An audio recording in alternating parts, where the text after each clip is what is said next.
వాక్యము, బాధలలో బ్రతికించు జీవవాక్యము, చీకటిలో వెలిగించు జీవవాక్యము, ఆపదలో ఆదరించు జీవవాక్యం, ఆపదలో ఆదరించు జీవవాక్యము, జీవవాక్యము, జీవవాక్యము, జీవవాక్యము, జీవవాక్యం. దేవుని నామానికి మహిమ కలుగునుగాక. క్రీస్తునందు ప్రేమైన దేవుని బిడ్డలారా, ఈ దినము డిసెంబర్ 8వ తేదీ లేఖన భాగము యోహాను రాసిన 3వ పత్రికలో నుండి దేవుని యొక్క వాగ్దానము 2వ వచనము, ప్రియుడా నీ ఆత్మ వర్ధిల్లుచున్న ప్రకారము. అవును, మనము శరీరము ఏ విధంగా అయితే అభివృద్ధి పొందుతుందో, దినదినము జ్ఞానేంద్రియాలను, అలాగనే మంచి చెడులు, అలాగనే ఈ యొక్క దేహం గురించి మనకి ఎంత అవగాహన ఉంటుందో పెరిగే కొంది, వయసు వచ్చే కొంది, అలాగనే ఆత్మలో కూడా మనము అభివృద్ధి పొందాలి. ఆత్మలో నేను పంపిన వానికి కొలత లేని ఆత్మను అనుగ్రహిస్తాను అని వాక్యం సెలవిస్తుంది. అవునండి, ఆత్మ వర్ధిల్లుతుంది. లోకపరంగా ఎలాగైతే వర్ధిల్లుతామో అలాగనే ఆత్మీయంగా కూడా మనం అభివృద్ధి చెందాలన్నది దేవుని యొక్క చిత్తం. అంటే మన ఆత్మ ఫలాలు, అంటే పరిశుద్ధాత్మ దేవుడు మనలో బలంగా ఉంటే శత్రువును కూడా ప్రేమించే మనసును, సహించే మనసును దేవుడు మనకిస్తాడు. ఎట్లయితే ఆత్మీయంగా మనం అభివృద్ధి పొందుతామో అలాగనే లోకంలో కూడా సౌఖ్యంగా జీవించాలన్నది కూడా దేవుని యొక్క చిత్తము. మరి అపోస్తులైన యోహాను గారు గాయకు రాస్తున్నాడు, నువ్వు ప్రియుడివి, నీవు ఆత్మీయంగా అభివృద్ధి పొందినట్లుగా సౌఖ్యంగా కూడా సుఖముగా కూడా జీవించాలన్నది దేవుని యొక్క చిత్తం. అవును, నువ్వు ఆత్మీయంగా అభివృద్ధి పొందు, అద్భుతంగా దేవుడు సహాయం చేస్తాడు. దావీదు అరణ్యములో ఉన్నప్పటికీ తన దగ్గరికి 400 మంది రావటానికి కారణము, అతడు రాజు కాదు, రాజు చేత తరం పడుతున్న వ్యక్తి. అయితే ఆ దావీదులో ఉన్నది ఏంటంటే పరిశుద్ధాత్మ దేవుడు. అతడు ఆత్మీయుడు, ఆత్మలో వర్ధిల్లాడు. గొర్రెలు కాసుకుంటున్న దావీదు అద్భుతంగా ఆరాధన ద్వారా అభిషేకం పొందుకొని ఆత్మతో ఉన్న వ్యక్తి. అందువల్లే ఆత్మతో ఉన్న వ్యక్తి మొదటిగా దరిద్రుడిగా కనపడవచ్చు, ఏమీ లేనోడిగా కనపడవచ్చు, కానీ చివరికి రాజు అయ్యాడు. అవును, ఆత్మీయులతో సహవాసం చేద్దాం. ప్రారంభంలో ఏమీ లేకపోవచ్చు, కానీ తర్వాత రాజ్యం ఉంది దావీదుకి. తన రాజ్యములో ఈ 400 మందికి ఎన్నో స్థానాలు ఉన్నాయి. హల్లెలూయా. అలాగనే దేవుడు కూడా నేను ఆత్మీయంగా అభివృద్ధి చేయాలన్నది దేవుడి చిత్తం.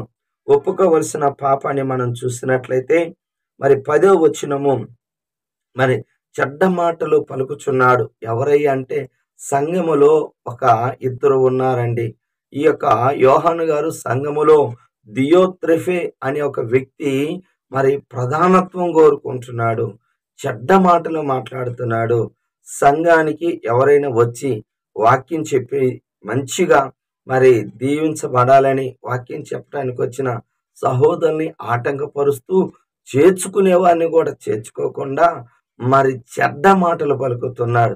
వీరు పలానా వాటికే వచ్చారు అని చెడ్డ మాటలు. దయచేసి చెడ్డ మాటలు మాట్లాడకూడదు. షిమి దావీదు మీద చెడ్డ మాటలు పలికాడు. అందువల్లే చివరికి తన ప్రాణం మీదకి తెచ్చుకున్నాడు, ప్రాణాపాయంలో పడిపోయాడు. గుర్తుపెట్టుకోండి, చెడ్డ మాటలు మన మీద కూడా పలుకుతారు.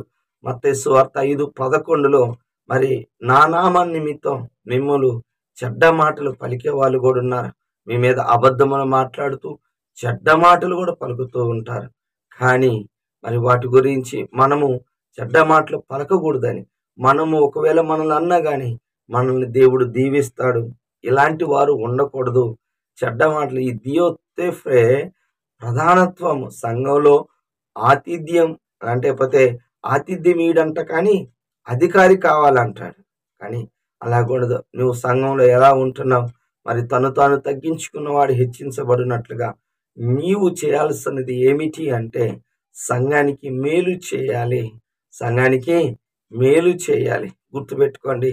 కొంతమంది మరి మత్తయి సువార్త 26వ అధ్యాయం 10వ వచనములో యేసుప్రభు వారిని ఒక స్త్రీ మరి విలువ గల జటామాంసి గల అత్తరు తీసుకొచ్చింది. ఆ అత్తరు తీసుకొచ్చినందుకు దాదాపు ఆ దినములోనే 300 దెనారములు అంటే 150 రూపాయలు 2025 సంవత్సరముల క్రిందట అది గమనించండి. మరి 150 రూపాయలు అంటే అది ఎంతో వెలగలిగినది. గుర్తుపెట్టుకోండి. అయితే అక్కడ ఇస్కరియోతు యూదా ఏమంటున్నాడంటే ఈ స్త్రీ నష్టపరిచినది అంటాడు. కానీ ప్రభు అంటాడు ఏం మంచి కార్యం చేసింది అంటాడు. హల్లెలూయా. మరి సంఘంలో మేలు చేయాల్సింది ఇది మంచి కార్యం. దేవుడికి సంబంధించిన ఏ కార్యమైనా మంచి కార్యం. నెహెమియా మందిరం కట్టేటప్పుడు సన్బల్లటు టోబియా ఈ యొక్క గోడ మీరు కడుతున్న గోడ మరి నక్క ఎగిరితే నక్క దూకితే పడిపోయిద్దని ఎగతాళి చేస్తారు. కానీ ఒక చేత్తో ఖడ్గము మరొక చేత్తో ఇటుకలు పట్టుకొని మరి రాళ్ళు పట్టుకొని నెహెమియా ఆధ్వర్యంలో మరి గోడని ప్రాకారము నిర్మించుకున్నారు. ఎవరు ఏమనుకున్నా కానీ మీరు మాత్రము సత్యమును ప్రకటించే వారికి ఆజ్ఞ. మరి 8వ వచనము మనము సత్యమునకు సహాయమగునట్టు ఉపకారము చేయు బద్దులమై ఉన్నాం. ఎవరైతే పరిచర్య చేస్తున్నారో వారికి సహకారులుగా మనం ఉందాం. ఆనాడు లూకాసు వార్త 8వ అధ్యాయం 2-3 వచనాల్లో యేసుప్రభువారి శిష్యులు సువార్త ప్రకటిస్తుంటే స్త్రీలు తమ ఆస్తితో తీసుకొచ్చి ఉపచారం చేశారు. పేతురు అత్తగారు మరి జ్వరం నుంచి విడుదల పొందినప్పుడు పడిపోయి ఉండి యేసుప్రభువారు వచ్చి ఆమెను ముట్టి లేవనెత్తినప్పుడు వెంటనే ఉపచారం చేసినది. మరి సేవకులకి గుర్తుపెట్టుకోండి, ఎవరైనా సరే మంచి సేవకులకి మనం సహకారులుగా ఉందాం. ఇలా సహాయం చేసినప్పుడు దేవుడు దీవిస్తాడు. నేను ఒక పట్టణములో ఒక సాక్ష్యాన్ని విన్నాను. వాళ్ళు చాలా పేదవాళ్ళు. అయితే ఆ పట్టణములో ఆ యొక్క ఇంట్లో ఉన్న యవనస్తుడు మరి ఆ ఊరికి ఎవరైనా కొత్తగా సేవకుడు వస్తే ఆ సేవకుడికి ఒక పూట భోజనం పెట్టేవాళ్ళు. వాళ్ళ ఇంట్లో వాళ్ళందరూ కలిసి ఇది గొప్ప భాగ్యం, ఇది దేవుడు మనకిచ్చిన సేవ అనుకొని ఆ యొక్క సేవకుడికి ఆ పట్టణంలో ఎవరైతే కొత్తగా వస్తారో తనకి తెలిసిన వారైతే అంటే ఆ తెలిసిన పాస్టర్ గారి దగ్గరికి వెళ్ళి, పాస్టర్ గారు ఈరోజు మా ఇంట్లో ఈ పాస్టర్ గారికి భోజనం ఏర్పాటు చేస్తాం అని అలా చేస్తున్న కొద్ది కాలానికి ఒక అద్భుతం జరిగింది. ఆ ఇంట్లో ఆ యవనస్తుని అక్క గారికి పిల్లలు ఉన్నారు, భర్త లేడు, ఎదవరాలు, మరి ఎక్కువ చదువుకొని కూడా లేదు. అయితే ఒక దినాన ఈ విధంగానే ఆ పట్టణానికి ఒక సేవకుడు వచ్చాడు. ఆ సేవకుడిని మరి ఆనాటి భోజనానికి పిలిచినప్పుడు భోజనం చేసిన తర్వాత ఆ ఇంటి పరిస్థితిని చూసి నేను దేవుడు మీకు మేలు చేస్తాడని చెప్పి తాను వెళ్ళి ఆలోచన చేస్తున్నప్పుడు ఆ జిల్లాకి వాళ్ళ స్నేహితుడే వాళ్ళ ఫ్రెండ్కి ఫోన్ చేసి ఫలానా స్త్రీ ఏదన్నా ఒక ప్యూన్ జాబ్ అంటే ఒక చిన్న ఉద్యోగం అంటే కాగితాలు అందించడం ప్యూన్గా ఒక పోస్ట్ ఇవ్వమని అడిగినప్పుడు ఆ కలెక్టర్ కింద ఉన్న ఉద్యోగాల్లో ఒకటి ఇచ్చి ఆ కుటుంబాన్ని సేవ్ చేశాడంటే మరి దేవుడి నామంలో ఆ బిడ్డకి సహాయం దొరికింది.